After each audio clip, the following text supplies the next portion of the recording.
You said before this fight you were gonna shock the world. Hello. The story of the underdog goes far beyond tales of David vs. Goliath, but ignites a feeling of maybe magic is possible for me too. If you, why not me? The underdog, by choosing to stand against the odds, or skepticism, is a natural and healthy response, but one thing is for certain, you never really know what Mother Nature has in store. When you think things are going accordingly, she hits us with uncertainty and blunder. Is that not ironic? The only thing we may truly be certain of is uncertainty. That brings us to Matt Serra. Pretty normal looking guy at the time, holding a record of 9-4, he was thought to have zero chance versus this monster. A young George St. Pierre, the superstar who at the time was having a streak of absolute dominance. Even looking at them standing across from each other, there is a noticeable difference in size. GSP looks like a giant in comparison, on every level, even to the physical. The whole world believed that this was a mismatch for Matt Serra. Now here's something interesting we should note about this match. GSP believed that Matt's biggest threat was his jiu-jitsu. He is a 4th degree black belt after all. He also thought Matt didn't have the best game with his hands. Matt, on the other hand, he specifically said himself that he does not need the best hands when all you're worried about is the jiu-jitsu. That said, we see Matt whipping his big shots in the stand-up throughout the match, virtually doing the opposite of what GSP expected. And just look at that. The huge wind-up, unorthodoxly using those elastic properties, looking to level GSP each strike. Now look, controlling GSP against the cage.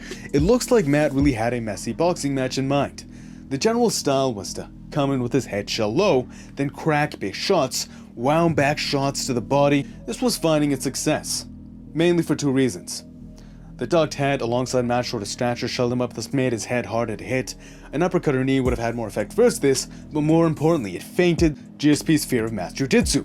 Thus, whenever Matt would enter these exchanges, George would messily retaliate because he didn't really have an answer pre-planned to deal with his behavior. Should I sprawl?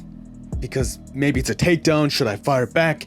George is a very cerebral fighter. Well, I'm gonna have to use the right strategy and the right tactic against him, otherwise it's gonna be a bad night for me. A student of the art of war, he figures out everything and creates a game plan to eliminate your ability to implement your own game.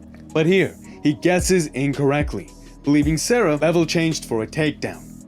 GSP looked to defend. Unfortunately, the right answer came clattering in from above. Boom. The superstar's knees are weak. Boom. The right overhand sending George C deep in concussion. But of course, the heart of a true warrior never just gives in.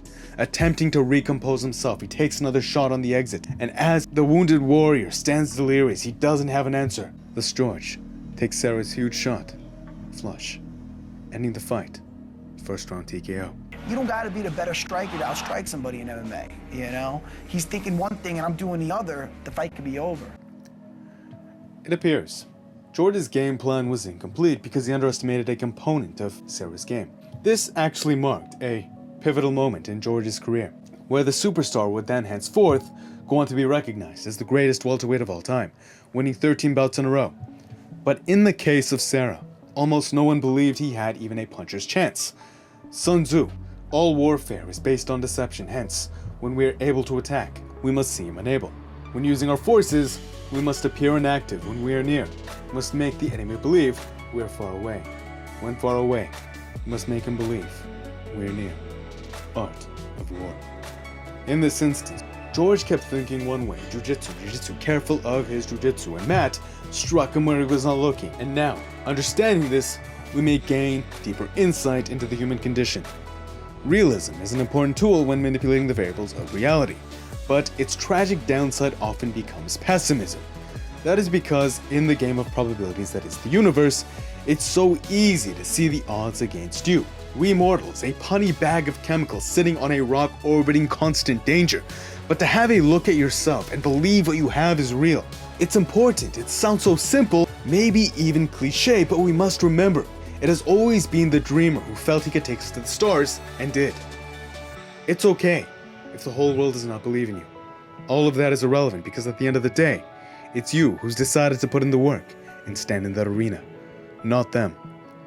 With this, may you find a little more courage to stand tall against what's said to be beyond you. For if you feel worthy, who knows, as the universe may have it, maybe you are. Thank you, Matt Serra and George St. Pierre, for this lesson. If you like more work from me, please subscribe. It's great for the channel. Smash the like button if you enjoyed. It's good karma. And until next time, peace.